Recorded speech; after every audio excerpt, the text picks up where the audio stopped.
조인섭 변호사의 상담소.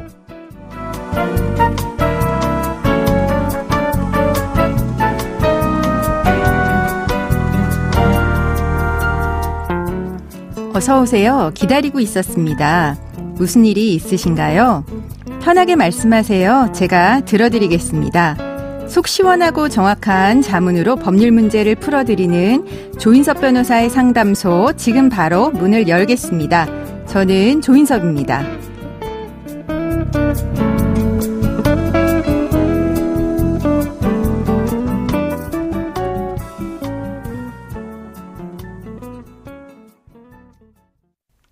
고민이 있을 땐 언제든 문을 두드려주세요. 당신을 위한 로하우스 조담소 박경래 변호사와 함께합니다. 안녕하세요.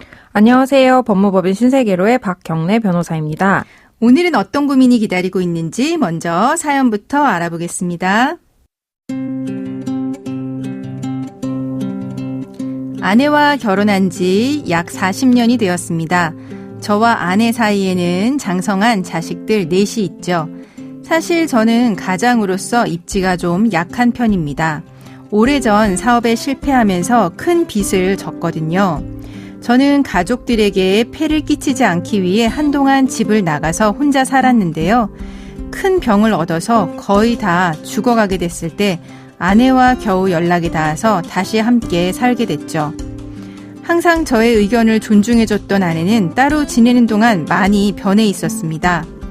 집안의 대소사를 저와 상의하지 않고 독단적으로 처리하더군요.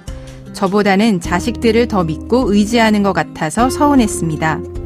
그러던 중 오래전 제가 부모님께 물려받은 땅이 수용된 적이 있는데요. 그 수용보상금을 저보다 형편이 어려운 본가 식구들에게 빌려줬다는 것을 아내가 알게 됐습니다. 아내는 몹시 화를 내면서 한 달에 30만 원 남짓 주던 용돈을 더 이상 주지 않겠다라고 하더군요. 이거 참 너무한 거 아닙니까? 가장의 체면이라는 게 있지 않습니까? 저는 용돈을 끊는 일만은 하지 말아달라고 하소연해봤지만 자식들은 엄마 편만 들면서 아빠 그 용돈 저희가 드릴게요 라고 했습니다. 이번 일로 저는 자존심을 크게 다쳤습니다. 아내와 한 집에서 살면서 마음 편한 적이 몇 번이나 있었을까 싶습니다. 아내가 차려준 밥에는 사랑이 느껴지지 않아서 밥을 먹어도 먹지 않은 것처럼 허기가 집니다. 가족들이 똘똘 뭉쳐서 저만 따돌리는 것에 배신감도 느껴집니다. 지금이라도 아내와 이혼하고 재산을 나누고 싶은데 가능할까요?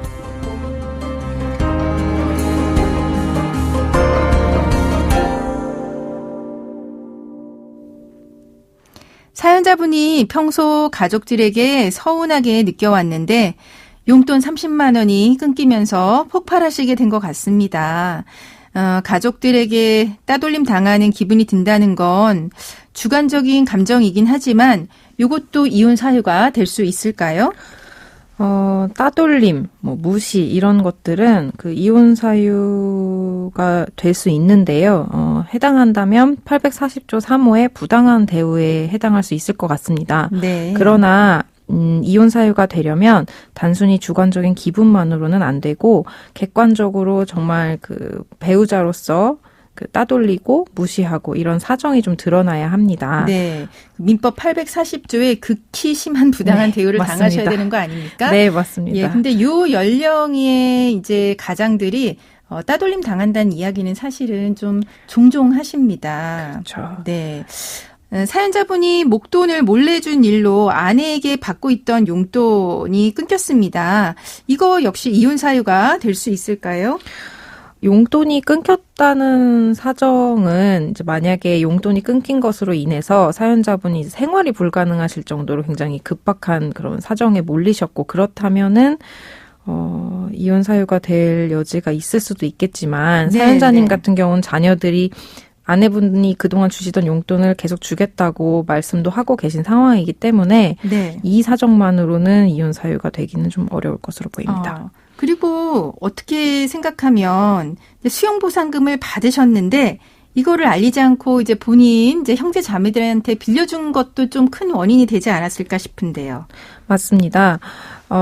사연자님께서 아내 모르게 받은 수용보상금을 가족들에게 빌려주신 것은 우리나라는 부부 별산제를 채택하고 있기 때문에 사연자님이 생긴 사연자님의 재산을 어떻게 사용할지는 원칙적으로 사연자님 선택이기 때문에 네. 사연자님께서 가족에게 돈을 빌려줬다는 사유만으로 역시 이혼 사유가 되기는 어렵습니다. 네. 하지만 이 일로 이제 아내분과 갈등이 생기신 것이고 그것은 그 혼인 파탄의 사유가 될 수도 있겠습니다. 네. 이번 일로 사연자분과 아내가 크게 다퉜고 더 이상 부부관계를 지속할 수 없을 만큼 갈등이 심하다면 그런 경우에는 이혼이 가능할까요? 네, 그렇습니다.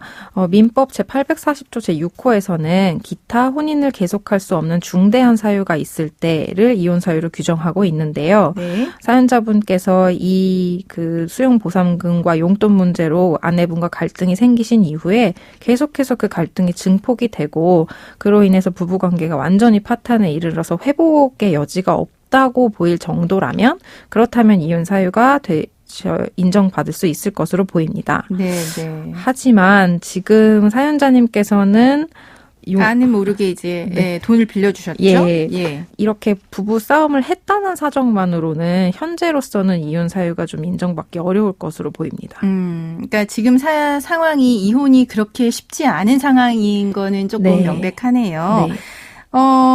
게다가 만약에 이혼 소송을 제기한 이후에도 사연자분이 아내와 한 집에 살면서 함께 밥을 먹고 공동 생활을 영위하게 된다면 그런 경우에 이혼이 가능할까요?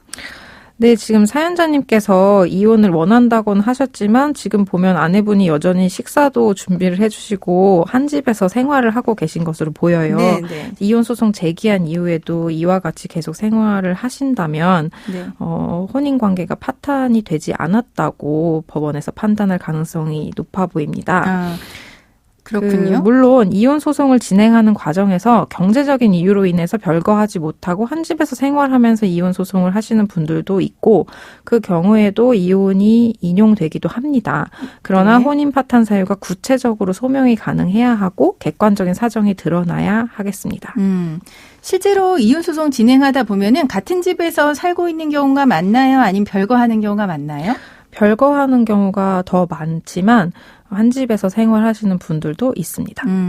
그러면은 지금까지 이야기를 보면은 이제 약간 이혼 사유가 부족할 수 있다는 건데요. 그렇다면 현재 상황에서 사연자분이 이혼을 생각하지 말고 부부관계 회복을 위해서 노력해보는 거는 또 어떨까요? 네.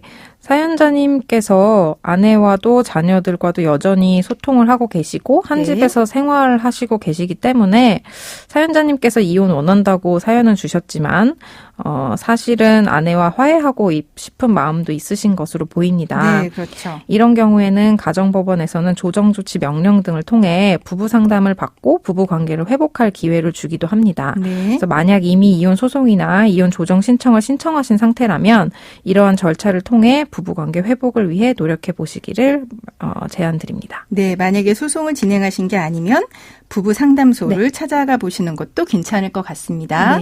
네, 지금까지의 내용을 정리를 해보자면 사연자분은 아내 모르게 목돈을 다른 가족에게 빌려준 일이 화근이 돼서 용돈이 끊기셨습니다.